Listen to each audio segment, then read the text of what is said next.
Mesdames, Messieurs, bonsoir, bienvenue sur Pan-African Media, c'est l'instant d'information.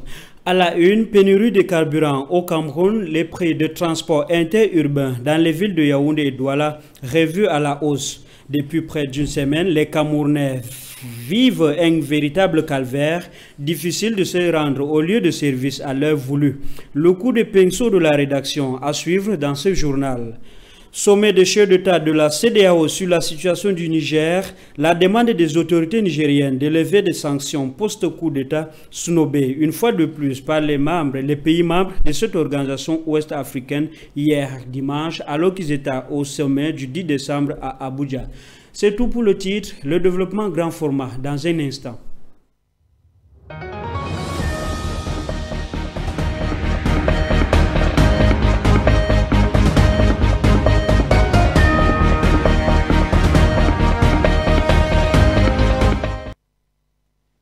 Une fois de plus, bonsoir et bienvenue à tous. À la une, commençons donc cette édition d'information en Afrique de l'Ouest. La CEDEAO visiblement ne veut pas la paix, alors que les nouvelles autorités du Niger ont maintes fois appelé à la levée des sanctions post-coup d'État de la CEDEAO contre le pays. Les valets des pays membres de l'organisation ont pris la décision de ne pas lever les sanctions contre le Niger et a également appelé à la libération immédiate du président déchu du Niger, Mohamed Bazoum. Fout Ndedji revient sur cette actualité.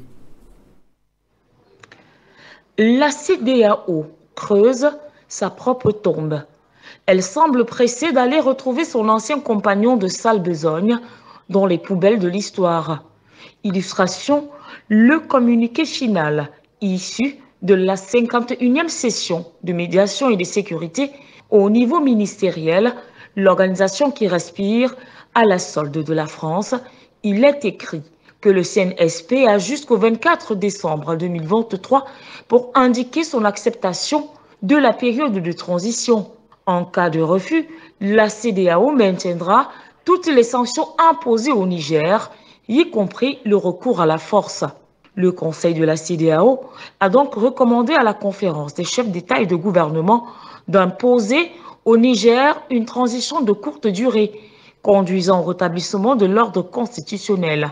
Dans le même sillage, dirigeants et représentants des pays membres de la CEDEAO se sont alors réunis à Abuja au Nigeria dimanche 10 décembre. C'était pour le 64e sommet annuel de l'organisation ouest-africaine. Ils ont évoqué la situation du président nigérien Mohamed Bazoum, renversé à la suite du rétablissement des autorités militaires le 26 juillet dernier et détenu par la garde présidentielle depuis cette date. Il ne s'était pas réuni depuis le mois d'août. À la fin donc du 10 sommet, le Mali s'est vu lever interdiction de voyage pour le Premier ministre et le président de transition. Au Niger, les sanctions sont maintenues et la CEDEAO demande la libération d'un président déchu. Fornia Simbe, Patrice Talon et Madabio désignés pour mener la médiation au Niger. Les grands absents, tels que Alassane Dramane Ouattara, Macky Sall et Patrice Talon, sont jusqu'ici muets. Il faut rappeler que la fermeture des frontières avec le Niger provoque une crise sans telle qu'au Bénin, où l'activité portuaire est à l'arrêt, au nord du Nigeria, les commerçants n'ont plus de clients et menacent d'ailleurs d'ouvrir les frontières avec leurs frères du Niger.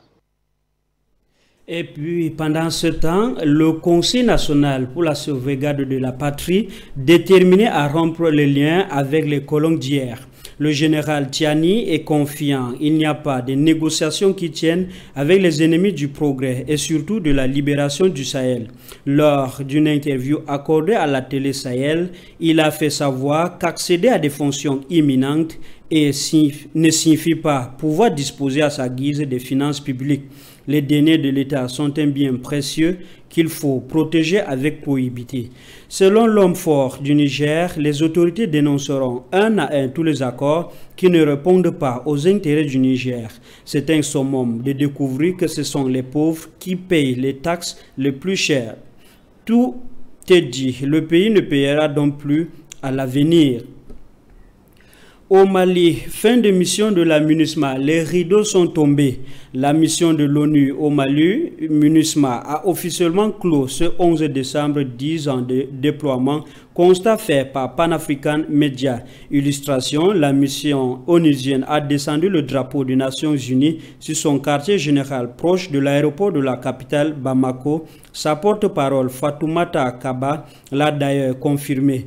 La cérémonie en cours lundi matin marque symboliquement la fin de la mission. Même si certains de ces éléments sont encore sur place, la fermeture met fin à un engagement commencé en 2013 face à la prorogation des violences qui menaçaient la stabilité de l'État.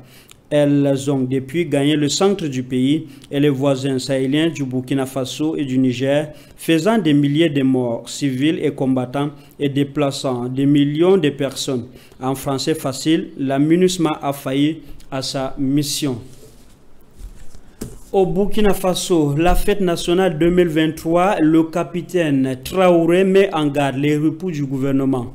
L'heure n'est pas aux réjouissances populaires, encore moins à des parades festives en cet anniversaire de l'indépendance. La priorité est davantage sécuritaire. Voilà pourquoi, depuis le théâtre des opérations, Ibrahim Traoré s'est adressé à la nation à l'occasion du 63e anniversaire de la proclamation de l'indépendance du Burkina Faso. Suivons une fois de plus Fout Ndedi. Il est encore temps pour ceux qui se sont égarés, pour ceux qui ont été trompés et se sont lancés dans ce conflit, de déposer les armes. Le moment approche où cette possibilité ne sera plus offerte.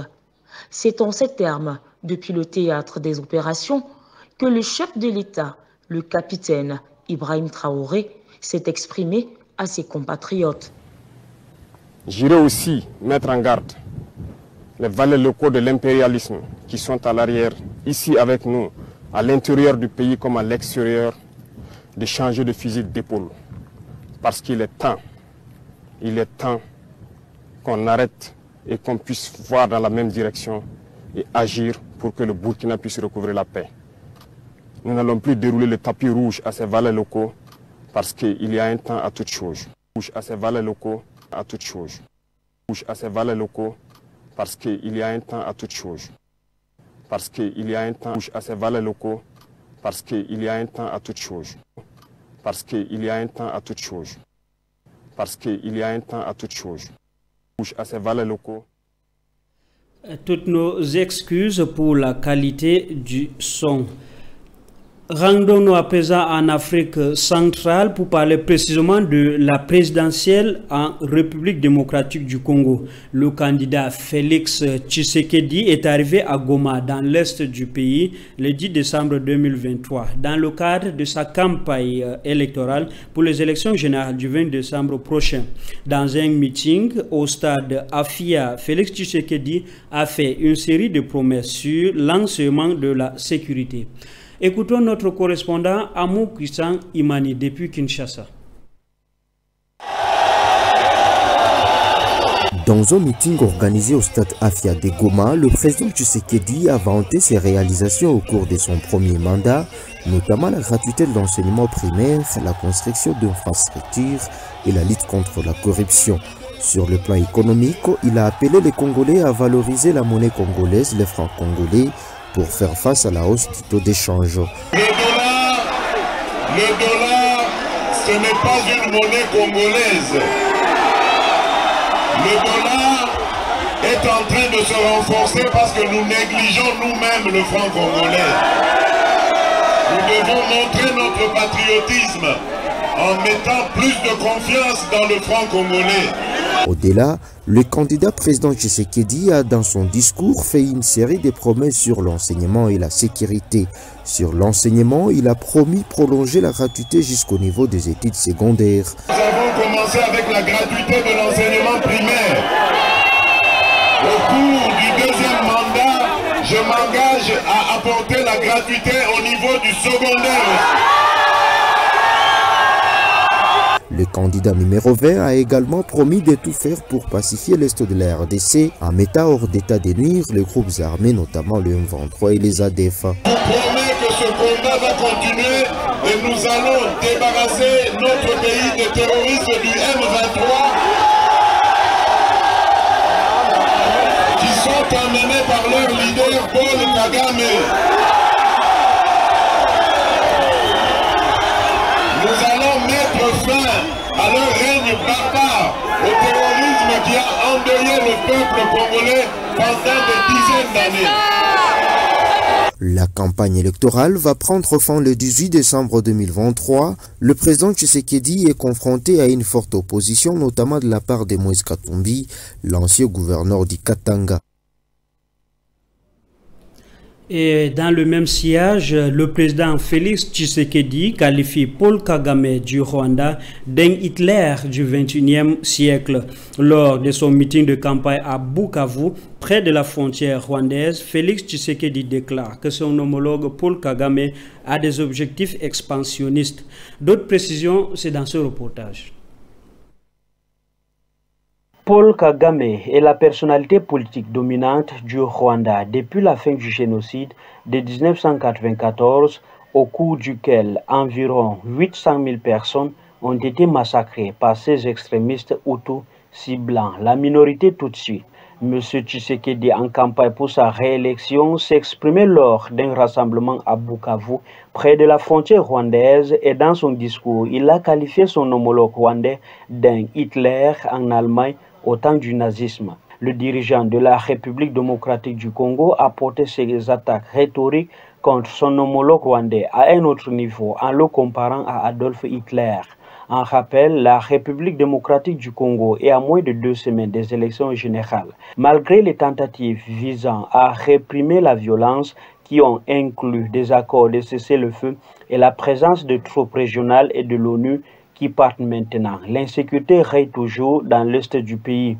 Une multiplicité de groupes armés ont semé le chaos, notamment les rebelles du M23 dirigés par les Tutsis et qui, selon M. Tshisekedi, sont soutenus par le Rwanda.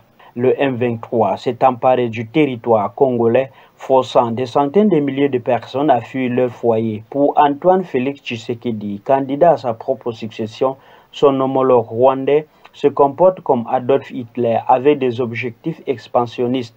Tshisekedi déclare qu'il finira aussi comme ces derniers.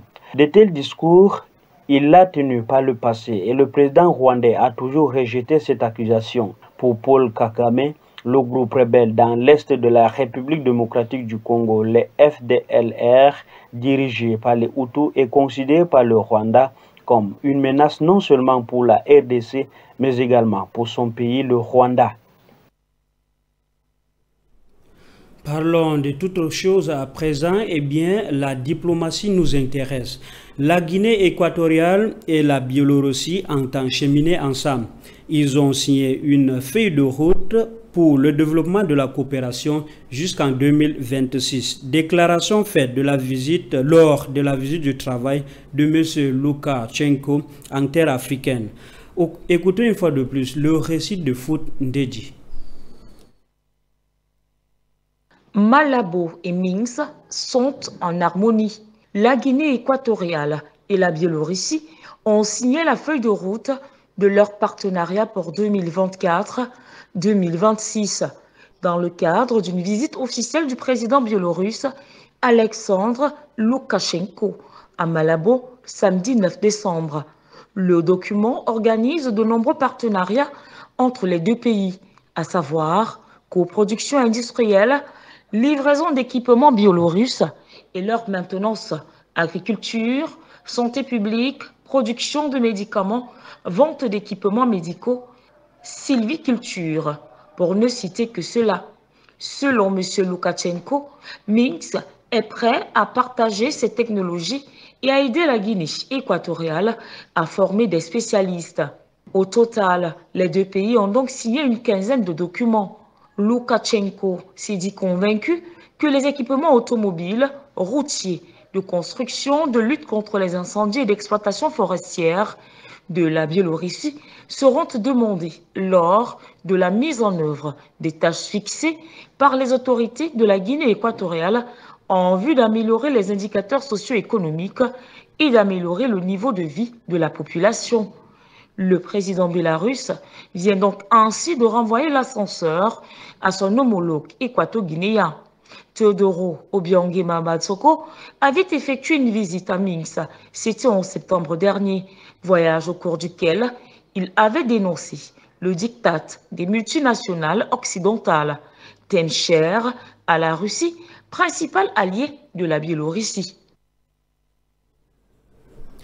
Nous le disions en titre, le carburant se font de plus en plus rares au Cameroun, dans les villes de Yaoundé et Douala. Au vu de cette situation, le secteur du transport a revu à la hausse les coûts de transport interurbain. Un véritable calvaire, dites-vous, Fabiola Dombe. Depuis près d'une semaine, les stations sont en panne sèche dans les principales métropoles camerounaises. Les consommateurs sont à bout et bienvenue la montée des prix de transport. Décidément, il n'y a plus de distance de 100 francs. Tous les prix sont revus à la hausse et multipliés par 2. Les élèves, fonctionnaires et bien d'autres Camerounais peinent à arriver à l'heure dans leur lieu de service. Cette pente sèche dont la cause reste indéterminée ne laisse personne indifférent.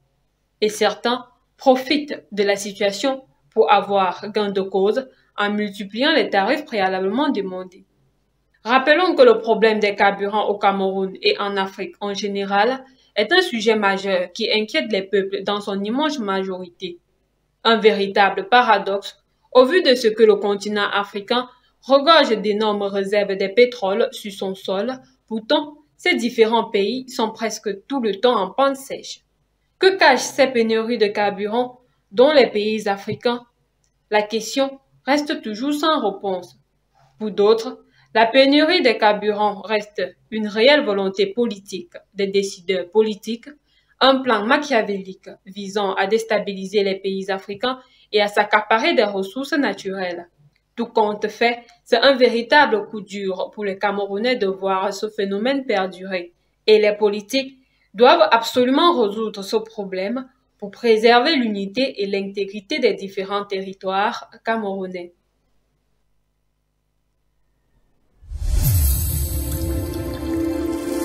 Pan African Media pour une Afrique souveraine et unie.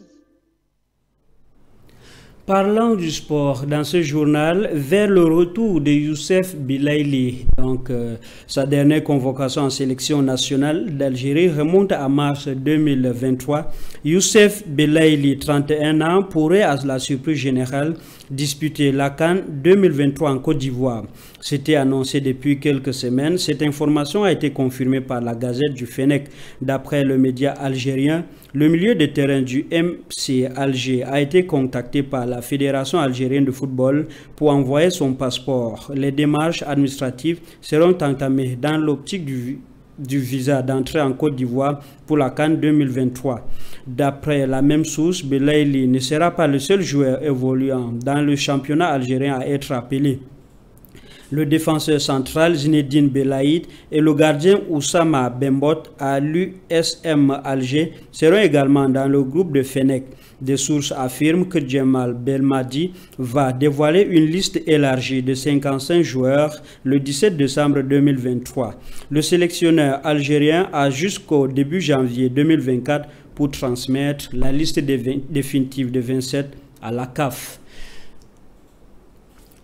Mesdames, Messieurs, c'est sur cette note sportive que nous mettons un terme à cette édition d'information sur Pan African Media. Nous vous laissons en compagnie des programmes, mais avant, nous vous disons ceci. Comme on dit en Afrique, une seule main ne peut attacher un fagot de bois, comme quoi nous sommes pour une Afrique souveraine et unie.